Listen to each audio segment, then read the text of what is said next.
А в Алдании тем временем завершаются работы по подготовке к Эсэху Лонхо-2018. Урасы готовы и почти завершено возведение мирового древа. По предварительным подсчетам на празднике ожидается почти 20 тысяч человек. Тему продолжит моя коллега Татьяна Вахнина. На площадке, где будет проходить республиканский праздник ЭСЭАХ, ведутся горячие споры и обсуждения. Подъездные пути, линии электропередачи и связи, благоустройство территории культурно-этнографического комплекса Сывыки.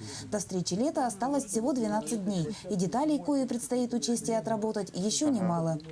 Основные вопросы по подготовке, они уже решены. Есть нюансы, которые мы сейчас дорабатываем. Да?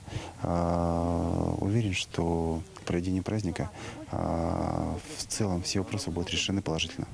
Строительство обрядовых объектов началось в мае. С каждым днем площадка праздника ЭСЭАХ преображается, приобретая все более отчетливые очертания. Этими разметками обозначены места для палаток, в которых разместятся раздевалки, гримерные, а также техническое оснащение.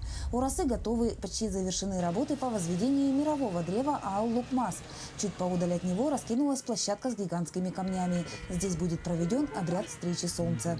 Это задумка тех людей, которые занимаются строительством нашего культурно-этнографического комплекса Сывыки.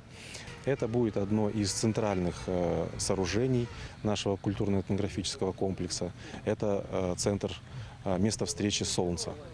По предварительным подсчетам, одновременно на площадке праздника ЭСЭАХ будет находиться не менее 1,5 десятков тысяч человек. И хозяева стремятся предусмотреть все, чтобы каждый гость мог чувствовать себя здесь комфортно и свободно. Татьяна Вахнина, Сергей Шипачев, Алдан.